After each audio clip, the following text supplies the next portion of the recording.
actually extremely dull. I'm going to toss that blade.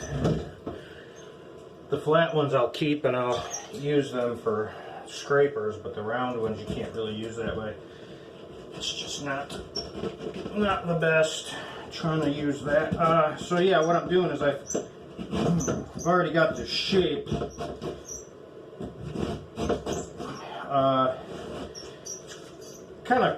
Kind of a variant on the cookie cutter approach. So what I did was I made this ahead of time, and then I put it up here and made sure that everything fit to it. I gotta cut a little bit off. Well, I can loosen those, that would be better.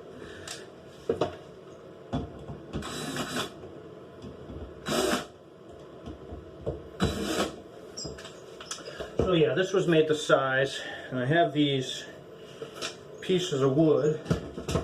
They're going to go in there and act as a backing here. You try to, well, guess that didn't work. I hope that was the right size. Try to fish it in here somehow. Oh, darn it. Looks like I didn't make it right. Okay, well, I'll show with this one at least.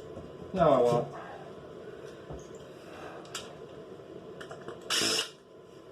Yeah, I'll show with this one, and then I'll skip ahead. So give me something to grab onto here. Get this in here, and you give it a little back and forth, because that paper might have some knurled edges that are sticking up in the way. And once you've got that where you want it,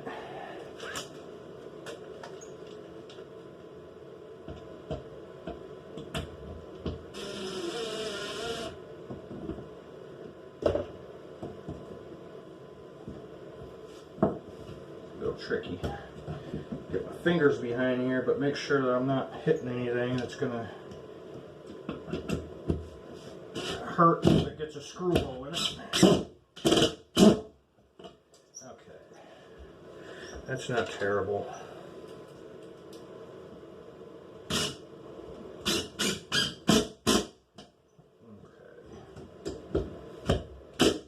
Now that's okay that that's screwy. I'm going to add another one. Now that's going to sit better because it's already got something kind of holding it. To use my fingers for pressure. Now mind you, before this I already looked behind there to make sure there were no wires that I was going to hit with these screws, because you can cause a fire if you do that. So you have to be aware of what you're doing. I already poked around. I made sure where the wires were down here and up here, so we're safe, but just make sure you don't not pay attention to that, because that can cause a short and cause a fire. So yeah, I don't know how I'm going to get this one in here, darn it. I thought I had enough room. Okay, I'll have to take a little bit off of that. So I'll take that off, and then what happens next is this will get, well, I'll have to trim a little off of that too. But once I do, now that I've got that wood in there, then I can go ahead and screw this drywall down, and then come back and just do a taping and just patch that the way that you would do a normal patch. So again, we could have removed this box and reset it right, or this is the alternative, and as long as the alternative gives you a sound finish, it's okay to you know, make a little bit of a shortcut. Just make sure that it's always safe and that the end product is going to be what the customer's paying for. So that's my cheat for getting around a recessed box like this.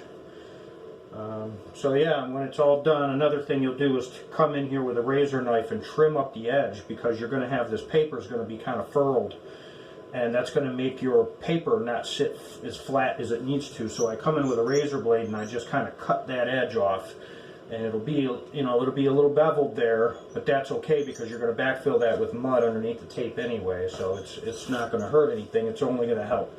It's going to reduce how far, you know, how much sanding you have to do, and it's going to make that tape sit flat without having a little rolled edge there. And then all the screw holes just get filled, and then once that's done, you feather that out with the mud, and then you come back and you have to dress it in.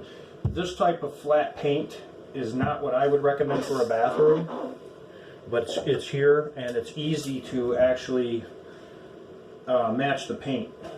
The shinier it is, the less porous the finish, the harder it is to match that paint afterward. So you have to paint the whole wall if it's like a semi-gloss or a gloss.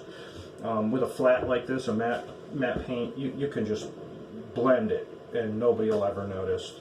So anyway, yeah, I'll show you the next step in a minute.